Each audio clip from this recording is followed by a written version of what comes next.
Olá e bem-vindos.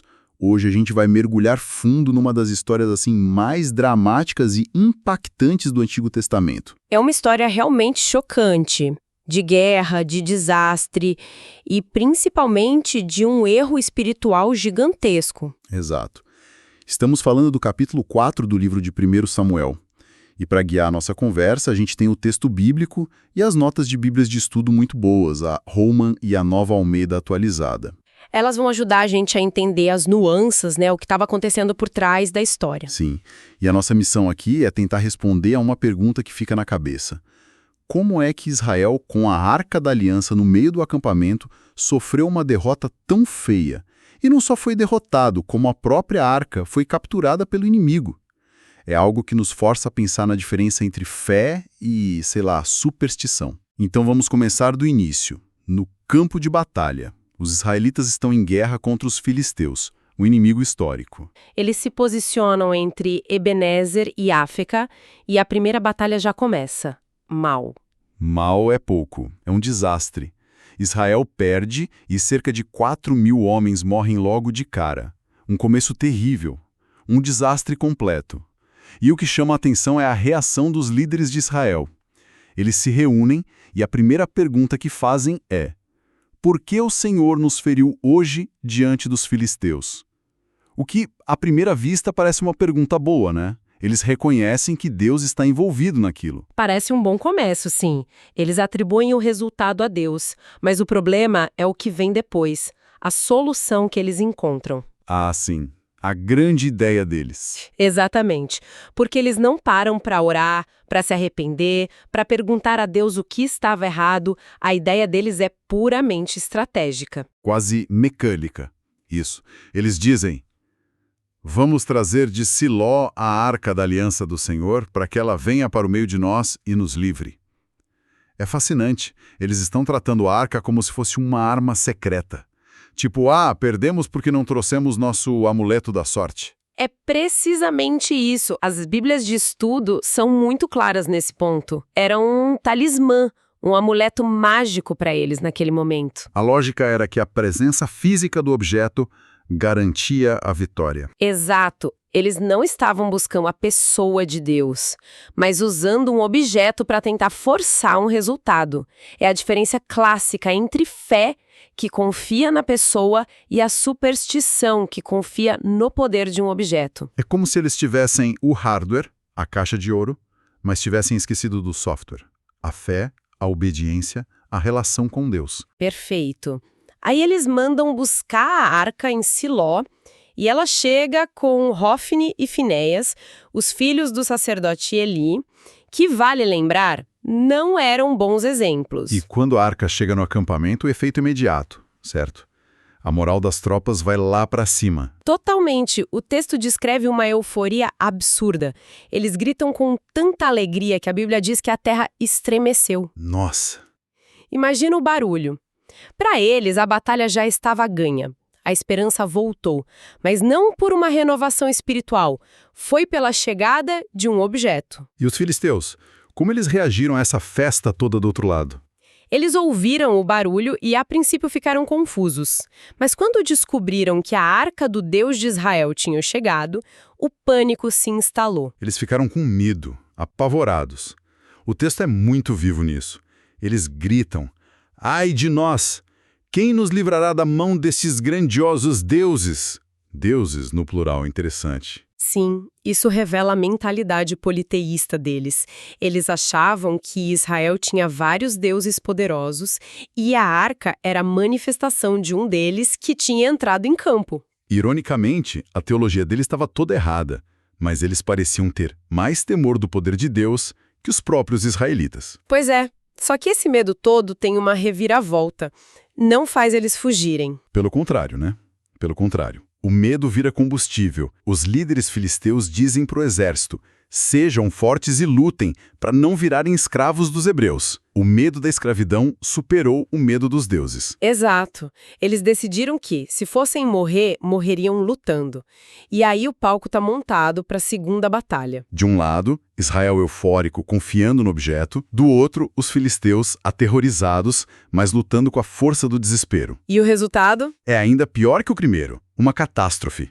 Israel não é só derrotado, é aniquilado. O número de mortos é assustador. 30 mil soldados. 30 mil. Mas a perda de vidas, por mais trágica que seja, não é nem o pior da história. Não. O pior é o impensável. A Arca de Deus é capturada. E, para completar, Hófni e Finéias morrem ali, no campo de batalha. A derrota foi absoluta. E é importante entender isso. A derrota não aconteceu apesar da arca estar lá. De certa forma, aconteceu por causa da forma como eles a usaram. Deus não se deixou manipular. De jeito nenhum. Ao permitir que a arca fosse capturada, Deus estava ensinando uma lição duríssima. A sua glória não pode ser controlada ou confinada a um objeto. Então, com esse desastre no campo de batalha, a cena muda.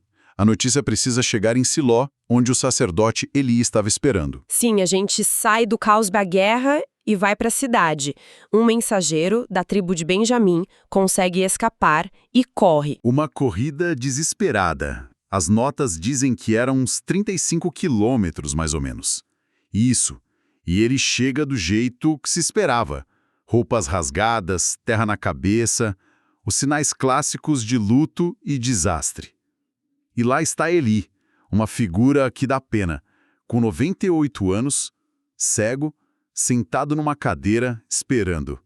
E o texto dá um detalhe psicológico crucial, né? Sim, diz que seu coração estava tremendo pela arca de Deus. Não pelos filhos, mas pela arca. Esse detalhe é fundamental. A angústia maior dele era pela segurança do objeto sagrado.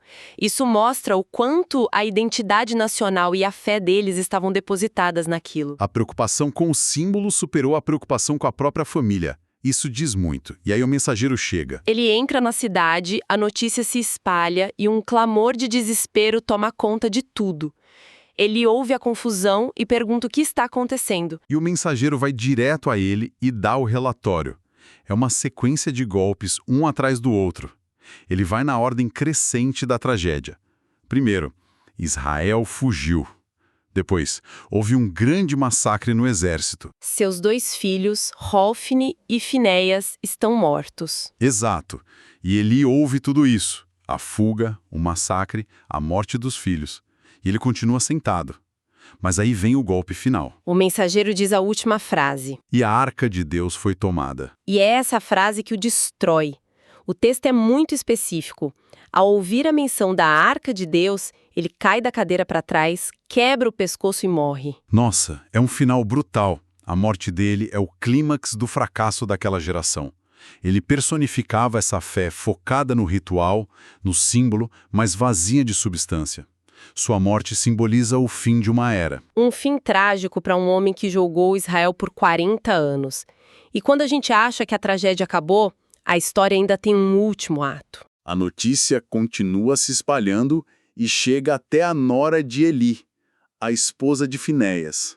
E ela estava grávida, prestes a dar à luz. Sim, e o choque de receber todas essas notícias ao mesmo tempo, a captura da arca, a morte do sogro e do marido, é tão grande que o parto é desencadeado. Que cena terrível! Ela está dando à luz em meio ao luto e à desgraça nacional. As mulheres tentam animá-la, você teve um menino, mas ela... Ela nem reage. O texto diz que ela não respondeu, nem fez caso disso. A dor dela era muito maior. E no seu último ato, morrendo, ela faz algo que vai ecoar para sempre. Ela dá um nome ao filho, um nome que é um resumo de tudo. Icabô. O que significa exatamente Icabô? Ela mesma explica. Ela diz, foi-se a glória de Israel, e o motivo é claro, porque a arca de Deus foi tomada. O nome Icabô significa algo como onde está a glória, ou não a glória. Então, Essa mulher, em seu leito de morte, teve uma percepção espiritual mais clara que a dos líderes de Israel. Muito mais. Ela entendeu o que realmente tinha sido perdido. A glória, a presença de Deus, não era algo que se carregava numa caixa. E por causa do pecado e da presunção, essa glória tinha se retirado. O nascimento daquele bebê com aquele nome marca o ponto mais baixo da história de Israel. E é o reconhecimento de que sem a presença real de Deus, eles não tinham nada. Uau! É uma história incrivelmente densa. Olhando para trás, qual é a grande lição que fica? Parece um alerta muito claro, né? É um alerta poderoso sobre a diferença entre ter símbolos religiosos e ter uma fé genuína. Israel tinha o objeto mais sagrado possível, mas tinha perdido a relação que dava sentido àquele objeto. Levaram a caixa para a batalha, mas o coração, a obediência ficaram para trás. Isso. A presença física de algo sagrado não garante nada se o relacionamento não estiver no lugar certo. Deus não se deixa instrumentalizar. A captura da arca foi o jeito chocante que Deus usou para mostrar que a sua glória não pode ser controlada, não pode ser manipulada. Ele é soberano, inclusive sobre os símbolos que ele mesmo criou. A presença dele depende de fé e obediência, não da proximidade de um artefato. E isso nos leva a uma reflexão final, algo para a gente pensar. Porque essa história, embora seja muito antiga, levanta uma questão que é totalmente atual. Com certeza. Em nossas vidas, em nossas comunidades, quais são as arcas que a gente corre o risco de carregar para as nossas batalhas? Boa pergunta. Quais são os rituais, as tradições ou até as doutrinas corretas em que a gente confia para ter a vitória, em vez de cultivar a relação viva com Deus que tudo isso deveria só representar? É uma pergunta que nos força a olhar além dos nossos símbolos. E a examinar a verdadeira substância da nossa fé.